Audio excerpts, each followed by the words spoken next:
The right of citizens of the United States to vote shall not be denied or abridged by the United States or by any state on account of sex.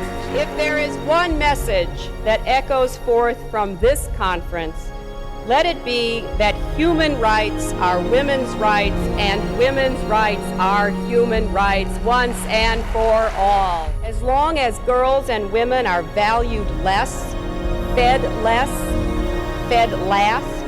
overworked, underpaid, not schooled, subjected to violence in and outside their homes, the potential of the human family to create a peaceful, prosperous world will not be realized.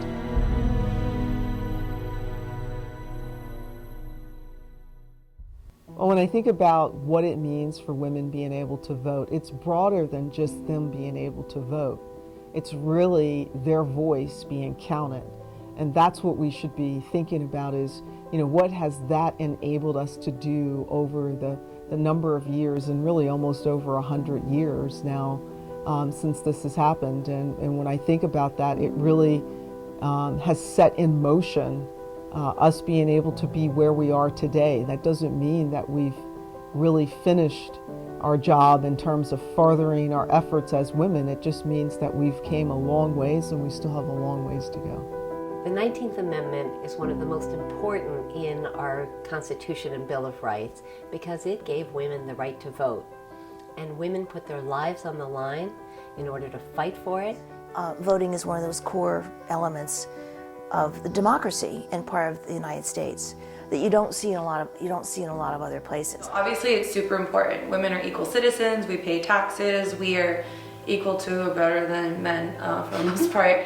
And we should have every right to vote for who represents us. I couldn't be wearing this uniform if it wasn't for the 19th Amendment. Without the 19th Amendment, I would not be a senator. I would not have been able to vote. I would not have felt that my voice mattered in government. I think when people feel inspired, they feel motivated to then go out and vote. Giving women a voice is fundamentally important. If you've looked at the language, it's like 10 words, and it's so simple. So why was it so hard in the beginning that all people can vote, all American or all people can vote? How did it get so complicated that you could vote, you can't vote? So it seemed kind of silly. We have to understand what was the challenges that we overcame in order to figure out how we're going to chart our future. And if we don't understand those two things, then we will not get it right as we go forward. It did not come easily. It was a long-fought battle, and as you know, women went to jail, they were abused, they were threatened, they went on hunger strikes, and there's a lot to learn and understand. And I think people will value the right to vote if they understand how hard it was to get. It would attract some onlookers, some press attention, and President Wilson would drive out the gates of the White House and he would tip his hat very cordially to them. He would invite them in or he would offer them coffee, things like that. But nothing really, he just saw them as sort of an interesting spectacle. They all had a vision for the future that was as a common theme across, whether it's a dancer or a musician or a theater playwright or a person doing public health research. They wanted the future to be better and healthier and brighter. It used to be that women were seen as, it was instructed that we should be barefoot and pregnant, or that we only belonged in the kitchen and the bedroom. We're allowed to now have all of these different opportunities. It is not expected that the women only stay into the home.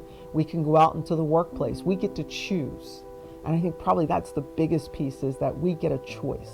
We just have to remember that we stand on the shoulders of many other individuals that have fought for us to be able to get to this position. If they don't vote, their opinion matters a lot less. There's no consequence to ignoring them. They're not engaged in the community. Vote, or you have nobody to blame but yourself. Without a vote, women wouldn't be able to complain, and they wouldn't be able to effect change. So if we don't go out and vote after we've been given the opportunity to do so, then we're really not taking advantages of the rights that we have. Change is hard, but what's interesting is change is inevitable.